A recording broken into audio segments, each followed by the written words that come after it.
നിങ്ങളൊരു വെജിറ്റേറിയൻ ആണോ? നിങ്ങളൊരു വെജിറ്റേറിയൻ ആണെങ്കിൽ നിങ്ങൾക്ക് പ്രോട്ടീൻ ഏതെല്ലാം സോഴ്സിൽ നിന്ന് കിട്ടുമെന്ന് നോക്കാം. പ്രോട്ടീൻ നമ്മുടെ ശരീരത്തിന് വളരെയധികം അത്യാവശ്യമായിട്ടുള്ളൊരു ന്യൂട്രിയൻ്റ് ആണ്. അത് നമ്മുടെ ശരീരത്തിൽ വളരെയധികം പ്രാധാന്യം അർഹിക്കുന്ന ഒരു ന്യൂട്രിയൻ്റ് ആണ്. കാരണം ബോഡി ബിൽഡിങ്ങിന് അത് ആവശ്യമാണ്. മസിൽസ് ഉണ്ടാവുക, എൻസൈംസിനും ഹോർമോൺസിനും ഒക്കെ പ്രോട്ടീൻ ആവശ്യമാണ്. നമ്മുടെ ബോഡി മെറ്റബോളിസത്തിന് വളരെ ഇമ്പോർട്ടൻ്റ് ആണ് പ്രോട്ടീൻ.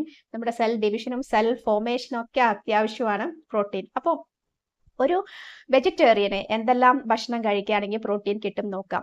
ഒരിക്കലും പ്ലാന്റ് പ്രോട്ടീൻ കംപ്ലീറ്റ് പ്രോട്ടീൻ എന്ന് പറയാൻ പറ്റില്ല. എസെൻഷ്യൽ അമിനോ ആസിഡ്സ് ശരീരത്തിൽ കിട്ടേണ്ടതുണ്ട്. അപ്പോൾ നമ്മൾ കുറച്ചും കൂടെയൊക്കെ മിൽക്ക് പ്രോഡക്ട്സും യൂസ് ചെയ്യുകയാണെങ്കിൽ മാത്രമേ നമുക്കത് ഒരു കംപ്ലീറ്റ് പ്രോട്ടീൻ ഹെൽത്തി പ്രോട്ടീൻ ആക്കി മാറ്റിയെടുക്കാൻ പറ്റുള്ളൂ. എങ്കിലും ഏറ്റവും നല്ല പ്ലാന്റ് പ്രോട്ടീൻസ് എന്ന് പറയാം. പ്രധാനപ്പെട്ട പ്ലാന്റ് പ്രോട്ടീൻസ് എന്ന് പറഞ്ഞു കഴിഞ്ഞാൽ പലതരം കടലവർഗ്ഗങ്ങളാണ്, അതായത് പയറുവർഗ്ഗങ്ങളാണ്. ചിക്ക് പീസ്, ലെന്റിൽസ്, അതുപോലെ ദാൽ, പിന്നെ നമുക്ക് നിലക്കടല, ഗ്രൗണ്ട് നട്ട് അഥവാ പീനട്ട്, ഇവയൊക്കെ നമുക്ക് ഭക്ഷണത്തിൽ ഉൾപ്പെടുത്താം. ഇത് കൂടാതെ കീൻവയിലും നല്ലോണം പ്രോട്ടീൻ ഉണ്ട്. പിന്നെ അത് കൂടാതെ നമുക്ക് സോയ് പ്രോട്ടീൻസ് യൂസ് ചെയ്യാം.